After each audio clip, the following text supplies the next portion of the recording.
Boa noite, gente querida, sejam muito bem-vindos. Hoje nós vamos falar a respeito da resistência que os crentes farão, né, no período da grande tribulação, e nós vamos falar de coisas muito interessantes. Seguinte, Apocalipse 12, 7 a 11, é um texto muito interessante que eu vou estar comentando hoje, e diz o seguinte: houve peleja no céu. Miguel e os seus anjos pelejaram contra o dragão. Também pelejaram o dragão e os seus anjos, todavia não prevaleceram.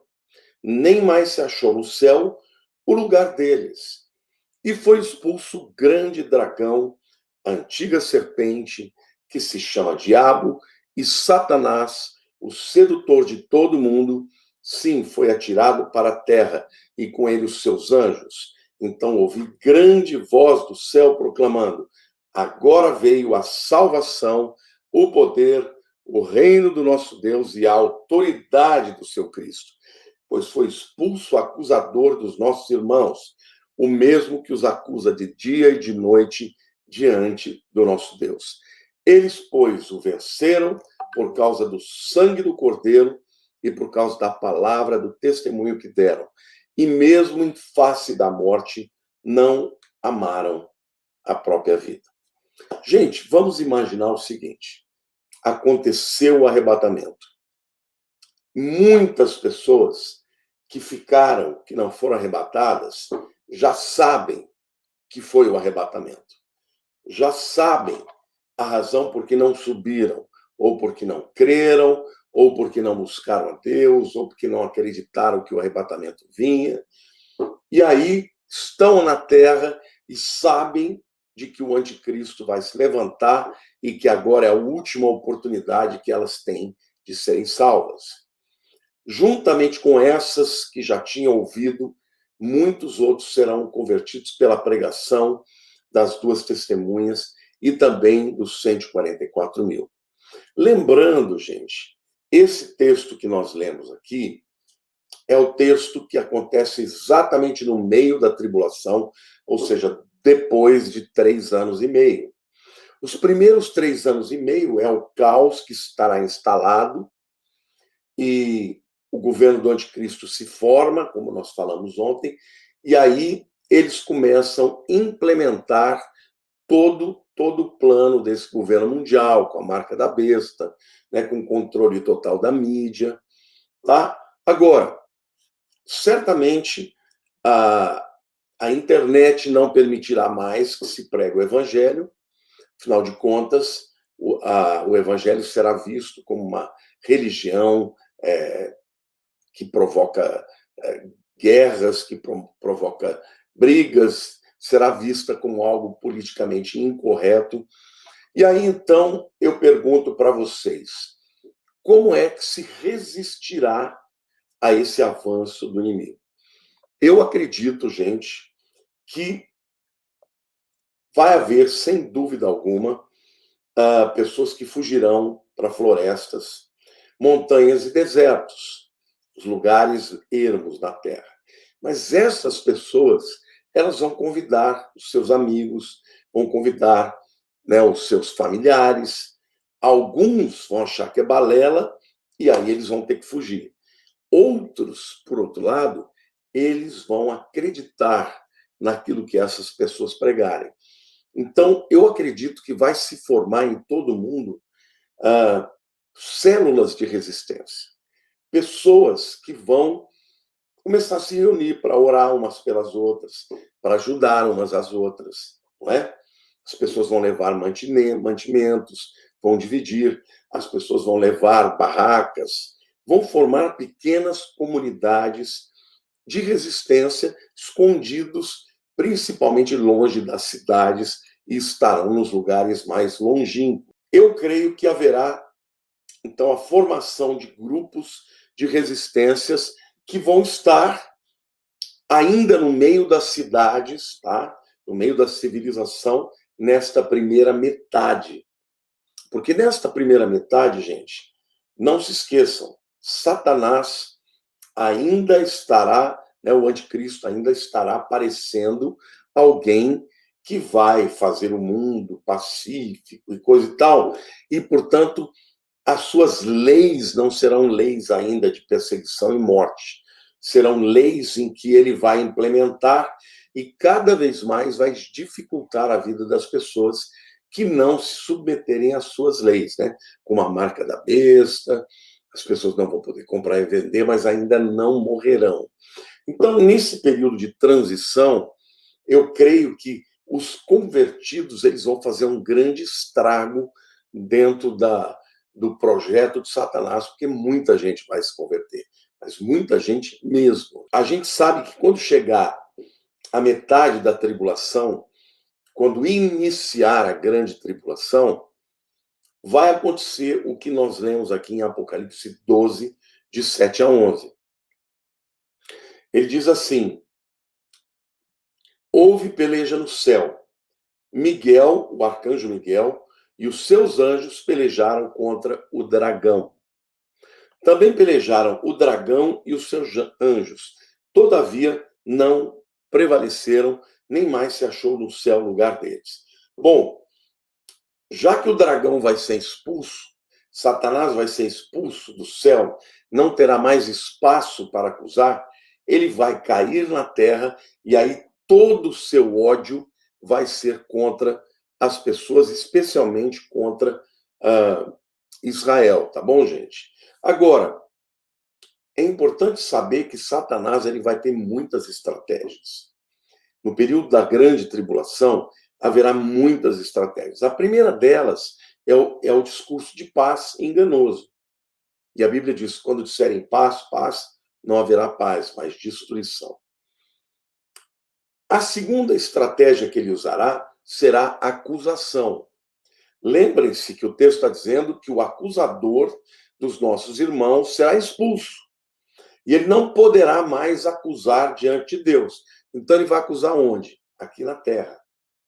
E uma das coisas que ele vai dizer para as pessoas é: não tem mais chance. Você pecou, você perdeu a oportunidade, agora aceita logo a marca, porque se você não aceitar, nem Deus te quer e nem nós vamos te querer. Então, isso haverá muita luta na alma, muita gente será enganada por esse discurso acusatório, né, que Satanás sempre teve e sempre terá, viu, gente? Então, primeiro, o engano da mentira, da paz, que não vai ter paz nenhuma. Segundo, ele virá com acusação, com aquela palavra que a serpente jogou lá para Eva depois, né? E ele faz isso com a nossa vida também, né? Ele nos tenta e quando a gente cai na dele, aí ele nos acusa. Na grande tribulação, muita gente deixará de crer por causa disso, vai dizer: não tem mais jeito para mim, Deus não vai me perdoar, eu estou perdido, e daí por diante. Uma terceira estratégia que ele vai usar, gente, é a violência, tá? Quando fala da palavra o grande dragão vermelho, o dragão nas escrituras é visto como um animal feroz, tá bom? Hoje a gente tem o dragão de Komodo, né? É um animal muito feroz, é o maior lagarto da Terra, ele morde as pessoas e as pessoas, ou os animais, eles ficam infectados, né, com seu coquetel de bactérias e eles morrem. O dragão de Komodo, ele não precisa se esconder. Ele vem abertamente e ataca os animais. Às vezes ele fica de emboscada porque os animais têm medo dele e fogem. Mas o dragão na Bíblia é sempre sinal de poder, de violência. Então, quando começar a violência, só terá um jeito: fugir.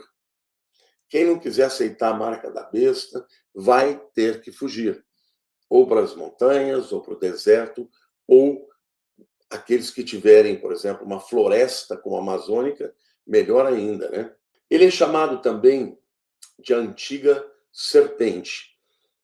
E se o dragão ele é um animal muito poderoso e que ele não tem problema nenhum de atacar abertamente, já as serpentes, não. A serpente é um animal de emboscada. Ele está sempre, a serpente está sempre escondida nos lugares para que quando você menos esperar, ela ataque. Então, eu acredito que na grande tribulação vai ter tudo isso, né? Vai ter a luta da alma, espiritualmente as pessoas se sentindo acusadas, vai ter a perseguição física e a maneira de resistir vai ser fugindo, tá? Agora, fugindo e pregando, fugindo e levando alguns consigo, fugindo e tentando arrancar do engano do diabo aqueles que ainda não foram marcados pela marca da besta. Porque depois que recebeu a marca, já era. Aí não tem volta, tá? Outra coisa que também Satanás é chamado de o sedutor, tá bom? O sedutor, por quê? Porque a sedução, ela sempre atrai as pessoas para o engano, para a armadilha.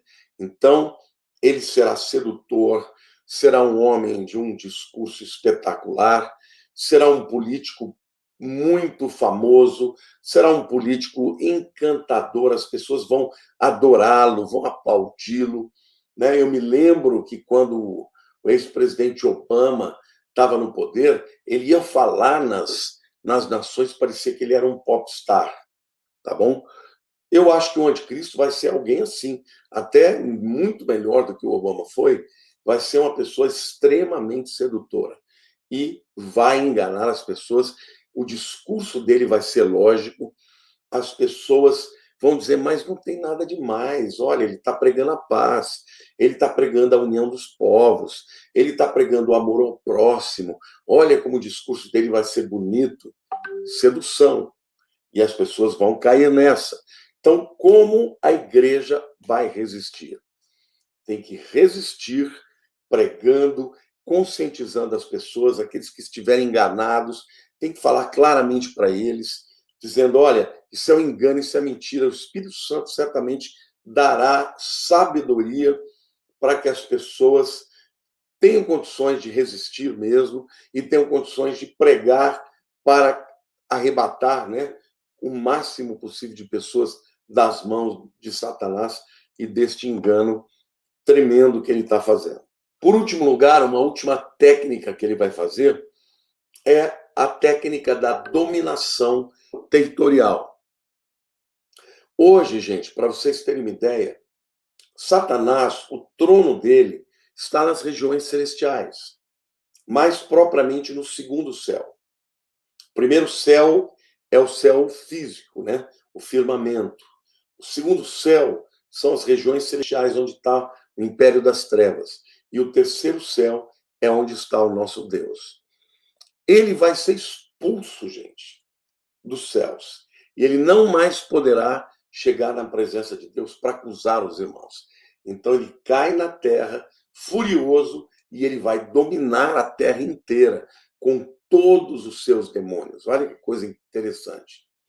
Então, como é que nós, ou nós não, porque eu espero que nenhum de nós esteja lá, mas como aqueles que se converterem vão poder resistir?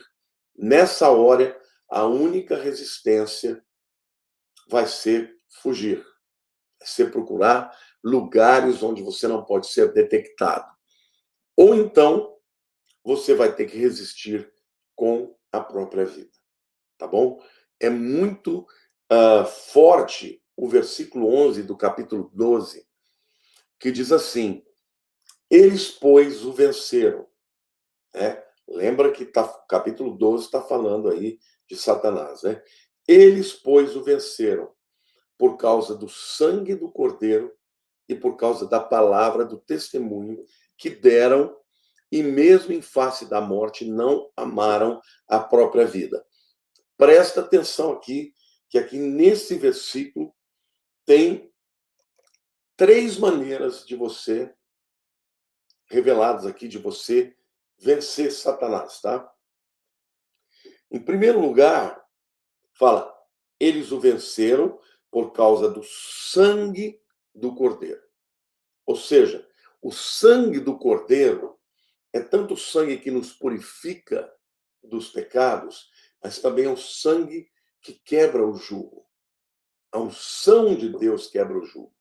O sangue do Cordeiro quebra o poder de Satanás. Então, eu creio que o sangue do Cordeiro primeiro fala da libertação das mentes das pessoas. Então, as pessoas que tiverem encantadas com tudo que a mídia diz, né, com a tecnologia do anticristo, com o discurso, né, altamente persuasivo do falso profeta, não é? Com a imagem da besta que vai falar, com tudo que está ao seu favor, né, a mídia, os artistas, todo mundo fazendo campanha pró-anticristo, a grande maioria vai ser enganada. Mas o sangue de Jesus, eu creio que vai libertar pessoas deste engano antes delas serem marcadas com a marca da besta e, na minha opinião, com um microprocessador ou um microchip ou um nanorobô. Mas o sangue do Cordeiro, ele também nos dá perdão completo. Porque não se esqueçam, ele é o acusador. E quando vem com a sua acusação, nós mostramos o sangue do Cordeiro. Fui purificado e lavado pelo sangue de Jesus. Amém? Então, primeiro é a purificação interior, é o perdão, é a quebra de cadeias interior. Em segundo lugar, é o sangue sendo usado para que a gente venha a proclamar a palavra com a libertação de muita gente que vai se converter nesse período. Mas também fala que eles o venceram pela palavra do testemunho. Então aqui eu quero dizer uma coisa para você. Vai ter muita gente pregando e resistindo. Alguns abertamente. Os 144 mil estarão pregando abertamente, resistindo ao espírito do anticristo, levando a palavra de Deus para que pessoas tenham a opção de escolher. Se elas de um lado vão ouvir o engano, do outro lado elas vão ouvir a verdade e vão ter a opção de escolher. Então essa vai ser uma resistência aberta. Terão aqueles que terão uma resistência escondida, né?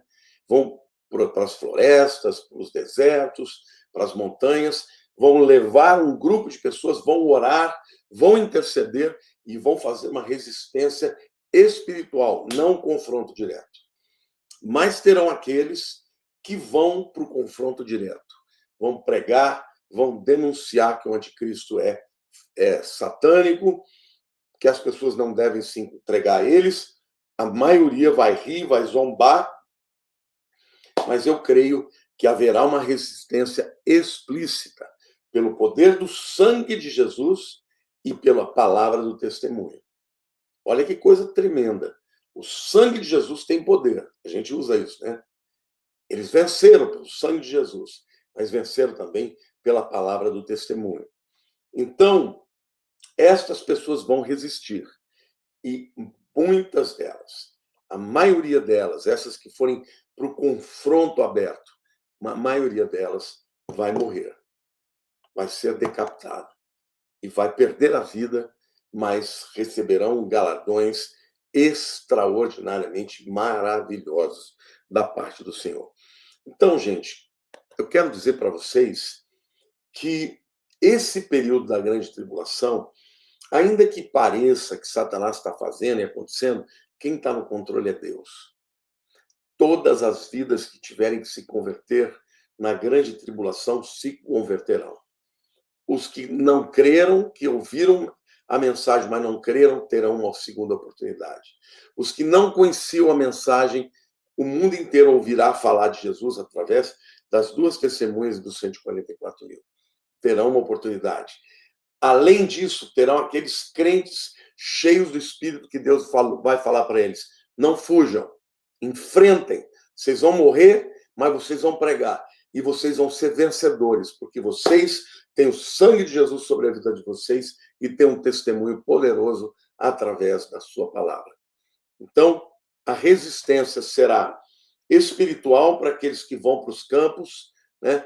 Que vão para as florestas, resistência em oração, recebendo pessoas que conseguem fugir, né?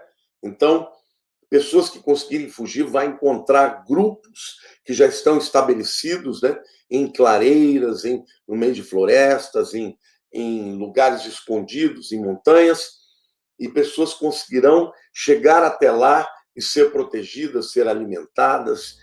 Essa é uma forma de resistência. A segunda forma de resistência é a resistência aberta, né, confrontando o que vai ser dito pelo anticristo, pelo falso profeta, por todas essas pessoas líderes mundiais, pelos artistas, pelas pessoas famosas, atletas, que todos, ou a grande maioria, estará ao lado do anticristo.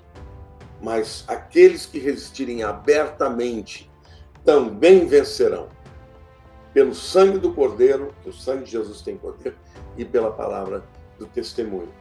É verdade que a grande maioria destes morrerá, mas morrerá como vencedor. O texto diz, e mesmo em face da morte, não amaram a própria vida. Amém? Beijo para todo mundo, fiquem com Deus.